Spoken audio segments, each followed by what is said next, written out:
ಮತ್ತೆ ಸುವರ್ಣ ನ್ಯೂಸ್ಗೆ ಸ್ವಾಗತ. ಕೇಂದ್ರ ಸರ್ಕಾರ ಹಾಕಿರುವ ಪೆಟ್ರೋಲ್ ಬಾಂಬ್ ಶಾಕ್ನಿಂದ ಜನರು ಇನ್ನೂ ಹೊರಬಂದಿಲ್ಲ.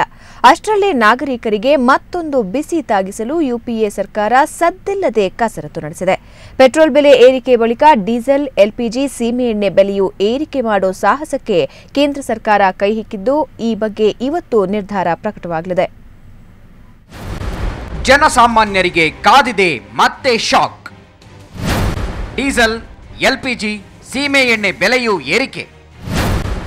ಸಚಿವರ ಸಮಿತಿಯಲ್ಲಿ ಇಂದು ನಿರ್ಧಾರ.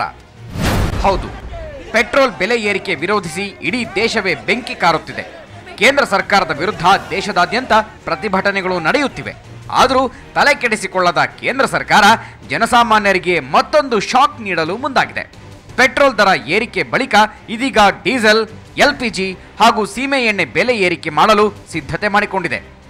ಈ ಕುರಿತು ಹಣಕಾಸು ಸಚಿವ ಪ್ರಣಬ್ ಮುಖರ್ಜಿ ನೇತೃತ್ವದ ಸಮಿತಿ ಇಂದು ಪೆಟ್ರೋಲಿಯಂ ಸಚಿವಾಲಯದ ಜೊತೆ ಮಾತುಕತೆ ನಡೆಸಲಿದೆ. ಮಧ್ಯಾಹ್ನ ಸಭೆ ನಡೆಯಲಿದ್ದು, ಪೆಟ್ರೋಲಿಯಂ ಸಚಿವಾಲಯ ಅಧಿಕಾರಿಗಳು ಬೆಲೆ ಏರಿಕೆಯ ಪ್ರಸ್ತಾಪವನ್ನು ಮುಂದಿಡಲಿದ್ದಾರೆ.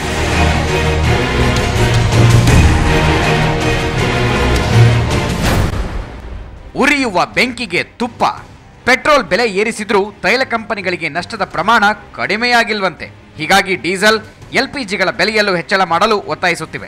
ಡೀಸೆಲ್ ಲೀಟರ್ಗೆ 3 ರಿಂದ 5 ರೂಪಾಯಿ, ಅಡುಗೆ ಅನಿಲ ಪ್ರತಿ ಸಿಲಿಂಡರ್ಗೆ 50 ರೂಪಾಯಿ ಮತ್ತು ಸೀಮೆ ಎಣ್ಣೆ ಲೀಟರ್ಗೆ 2 ರೂಪಾಯಿ ಹೆಚ್ಚಳ ಮಾಡುವಂತೆ ಸರ್ಕಾರಕ್ಕೆ ಮನವಿ ಮಾಡಿವೆ. ಸದ್ಯ 1 ಲೀಟರ್ ಡೀಸೆಲ್ಗೆ 14 ರೂಪಾಯಿ ನಷ್ಟವಾಗುತ್ತಿದ್ದು, ಬೆಲೆ ಹೆಚ್ಚಳ ಮಾಡಲೇಬೇಕು ಅಂತ ತೈಲ ಕಂಪನಿಗಳು ಸರ್ಕಾರಕ್ಕೆ ಬೇಡಿಕೆ ಇಟ್ಟಿವೆ.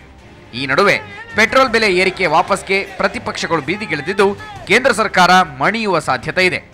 ಪೆಟ್ರೋಲ್ ಬೆಲೆಯಲ್ಲಿ 2.5 ರೂಪಾಯಿ ಇಳಿಸಲು ಚಿಂತನೆ ನಡೆಸಿದೆ ಎನ್ನಲಾಗಿದೆ.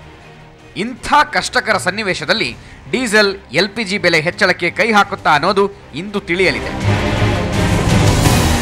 ಬ್ಯೂರೋ ರಿಪೋರ್ಟ್, ಸುವರ್ಣ ನ್ಯೂಸ್ 24/7.